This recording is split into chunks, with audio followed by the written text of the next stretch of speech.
Assalamualaikum warahmatullahi wabarakatuh. Kami dari kelompok 8 akan mempresentasikan hasil diskusi kami mengenai akuntansi murabahah yang beranggotakan Syarli Amelia Putri, Lydia Zahra Wibowo, dan Peviana Aindasari. Pengertian akuntansi murabahah. Menurut Sabik, jual beli adalah memindahkan milik dengan ganti yang dapat dibenarkan sesuai syariah. Menurut PSAK 102, murabahah adalah akad jual beli barang dengan harga jual sebesar biaya perolehan ditambah keuntungan yang disepakati dan penjual harus mengungkapkan biaya perolehan barang tersebut kepada pembeli.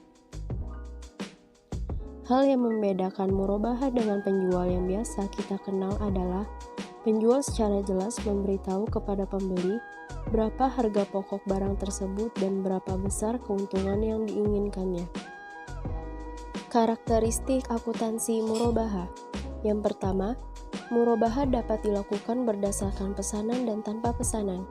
2. Murabahah bersifat mengikat atau tidak mengikat pembeli untuk membeli barang yang dipesannya. 3. Murabahah dapat dibayar secara tunai atau tangguh. 4.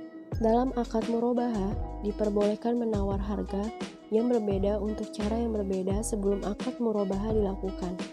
5. Harga yang telah disepakati adalah harga jual, sedangkan biaya perolehan harus diberitahukan kepada pembeli. 6.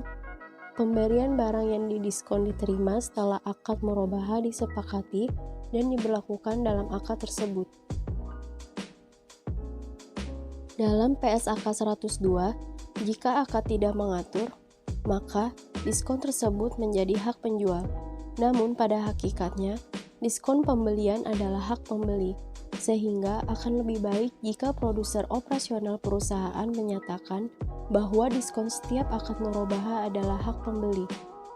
Diskon yang terkait dengan pembelian barang yaitu: yang pertama, diskon dalam bentuk apapun dari pemasok atas pembelian barang. 2. Diskon biaya asuransi dari perusahaan asuransi dalam rangka pembelian barang. Yang ketiga, komisi dalam bentuk apapun yang diterima terkait dengan pembelian barang. Rukun dan ketentuan akad murabahah. Yang pertama, pelaku. Terdiri dari penjual dan pembeli, cakap hukum dan balik, dan akad anak kecil dianggap sah apabila seizin walinya.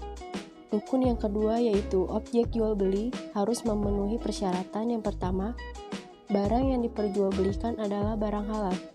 2. Barang yang diperjualbelikan harus dapat diambil manfaatnya atau memiliki nilai. 3. Barang dimiliki oleh penjual.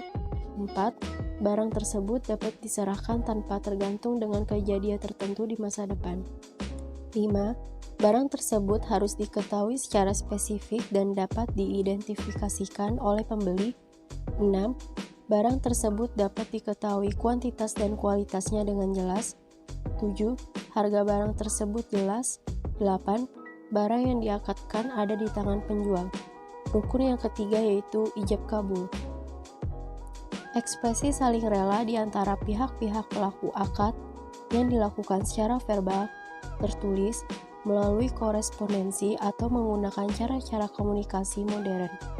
Apabila jual beli telah dilakukan sesuai dengan ketentuan syariah, maka kepemilikannya, pembayarannya, dan pemanfaatan atas barang yang diperjualbelikan menjadi halal. Jenis akad murabahah. Dari proses pengadaan barang murabahah, yang pertama, murabahah dengan pesanan. Dalam murabahah jenis ini, penjual melakukan pembelian barang setelah ada pemesanan dari pembeli. Murabahah dengan pesanan dapat bersifat mengikat atau tidak mengikat pembeli untuk membeli barang yang dipesannya. Jika bersifat mengikat, maka pembeli harus membeli barang yang dipesannya dan tidak dapat membatalkan pesanannya. 2. Murabahah tanpa pesanan. Murabahah jenis ini bersifat tidak mengikat dan pembeli dapat membatalkan akad pembelian. Dari cara pembayaran murabahah, yang pertama, pembayaran tunai, yaitu pembayaran dilakukan secara tunai saat barang diterima. 2. Pembayaran tangguh. Pada transaksi murabahah tangguh ini dapat dilakukan dengan dua cara, yaitu yang pertama, mencicil setelah barang diterima merupakan praktik yang banyak digunakan. 2. Membayar sekaligus di kemudian hari diterapkan pada nasabah pembiayaan dengan karakteristik penerimaan pendapatan musiman. Dasar hukum akuntansi murabahah ada dua, yaitu Al-Quran dan hadis. Al-Quran yang pertama yaitu Quran Surat An-Nisa ayat 29, 2. Quran Surat Al-Baqarah ayat 275. Yang kedua ada hadis yaitu hadis riwayat Al-Baihaqi dan hadis riwayat Ibnu Majah. Ketentuan umum murabahah. Yang pertama, akad bebas riba. 2. Barang yang diperjualbelikan tidak haram. 3. Bank membiayai sebagian atau seluruh harga pembelian barang. 4. Bank membeli barang yang diperlukan nasabah atas nama bank sendiri, dan pembelian ini harus sah dan bebas riba. 5. Bank harus menyampaikan semua hal yang berkaitan dengan pembelian. 6. Bank menjual barang kepada nasabah dengan harga jual senilai harga beli plus keuntungan. Demikian presentasi dari kami, kurang lebihnya mohon maaf. Wassalamualaikum warahmatullahi wabarakatuh.